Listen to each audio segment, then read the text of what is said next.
Hello friends, welcome back to my channel. आज हमारे UP TET तैयारी का डे 12 है। सुबह के 5:30 बज चुके थे और मैंने अपने रूटीन के हिसाब से दिन की शुरुआत कर दी थी। लेकिन आज सुबह का दिन थोड़ा सा अलग और बहुत खूबसूरत रहा। सुबह ठीक 6 बजे मेरे हस्बैंड घर आ गए। वो डिफेंस में हैं और छुट्टियों में घर आए हुए हैं, तो उन्होंने मुझे बहुत प्यारा सा सरप्राइज़ दिया। अब तो जा ही रही सरप्राइज़ की खुशी के माहौल में मेरी सुबह की शुरुआत थोड़ी डिस्टर्ब ज़रूर हो गई, लेकिन दिल तो बहुत खुश था। हस्बैंड के आने के बाद थोड़ी देर उनके साथ वक्त बिताया, उन्हें चाय नाश्ता दिया और फिर से मैं अपने टारगेट पे लग गई थी। और कल मैंने एक मॉक टेस्ट दिया था, उसमें मेरे इंग्लिश में क्वेश्चंस गलत हो गए थे। प्रीपोजिशन का एक क्वेश्चन गलत हो गया और फिगर ऑफ स्पीच भी, जैसे सिमली और मेटाफर में मुझे से कंफ्यूजन हो गई है। तो अभी वो चीज़ क्लियर हो गई कि सिमली में लाइक और एज होता है, जहाँ भी दिखे तो वहाँ पे सिमली होगा। मेटाफर तो हम ऐसे ही पहचान सकते हैं। तो उन टॉपिक्स को मैंने देखा, कॉन्सेप्ट क्लियर किए और ये सारा आज का मेरा जो टारगेट है वो साइंस है पेपर 2 के लिए। पिछली बार 2022 में मैंने जब टेट का एग्ज़ाम दिया था तो पेपर 2 में मेरे 119 मार्क्स आए थे और मैंने सिर्फ़ और सिर्फ प्रीवियस ईयर पेपर ही पढ़ा था।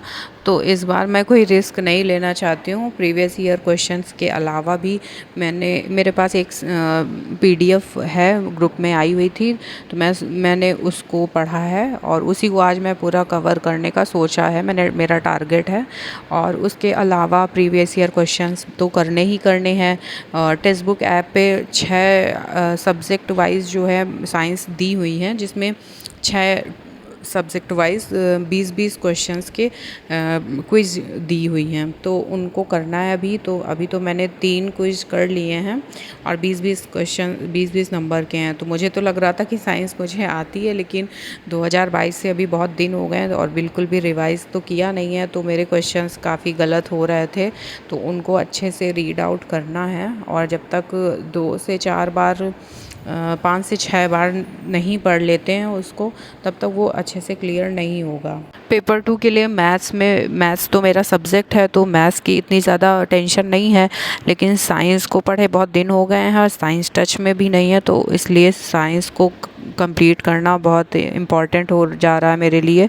और इसमें बेसिक कॉन्सेप्ट को देखते हुए कंप्लीट करना है मुझे पीडीएफ, क्योंकि पीडीएफ जो मैंने ली है वो बहुत बड़ी है, तो मुश्किल है एक दिन में हो पाए। लेकिन मेरा आज का टारगेट है कि मुझे कैसे भी करके कंप्लीट करना है, पर मुझे ऐसा लग रहा है हो नहीं पाएगा।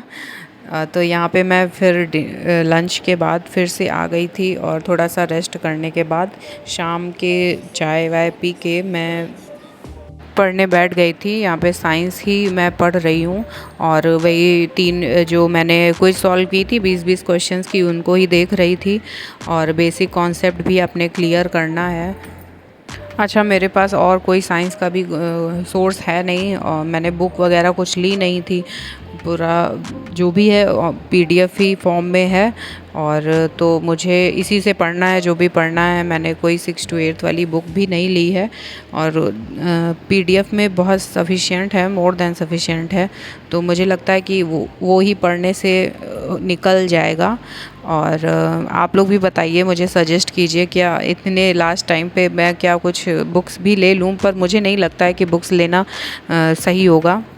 तो साइंस के नोट्स पढ़ने में मेरा काफ़ी समय गया, लेकिन मैंने बहुत सारे टॉपिक्स आज कवर कर लिए हैं और बहुत सारे कवर करना बाकी है जो मैं रात में कर लूँगी। तो जानने के लिए अगले व्लॉग में देख लीजिएगा कि मैंने कवर किए हैं या नहीं किए हैं। तो इस बार मेरा जो लक्ष्य है वो 120 प्लस मार्क्स लाने का है। तो बस दोस्तों, आज का मेरा रूटीन कुछ ऐसा ही रहा है और आप सबकी तैयारी कैसी चल रही है कमेंट में ज़रूर बताइएगा और अपनी तैयारी UP TET cut off marks के हिसाब से मजबूत करते रहिएगा। वीडियो अच्छी लगी हो तो लाइक और सब्सक्राइब ज़रूर करें। कल फिर मिलेंगे एक नए टारगेट और नए दिन के साथ। तब तक के लिए आप अपना ध्यान रखिए और पढ़ते रहिए और एक पॉजिटिव इन्वायरमेंट बनाए रखिए अपने साथ वालों को भी मोटिवेट करते रहिए ताकि वो भी जीवन में आगे बढ़ सकें और कुछ अच्छा, कुछ पॉजिटिव अपनी लाइफ में कर सकें। और उन जो भी महिलाएं आपके साथ जुड़ी हुई हैं जो कि केवल घर तक ही सीमित रह गई हैं, अगर उनमें कुछ थोड़ा बहुत पोटेंशियल बचा है और पढ़ाई की एक जो ललक होती है, एक डेडिकेशन है उनमें, तो उनसे मेरा ये वीडियो ज़रूर शेयर कीजिए और उनको मोटिवेट कीजिए कि आप अभी भी अपनी लाइफ को एक अच्छा और बेहतरीन आयाम दे सकती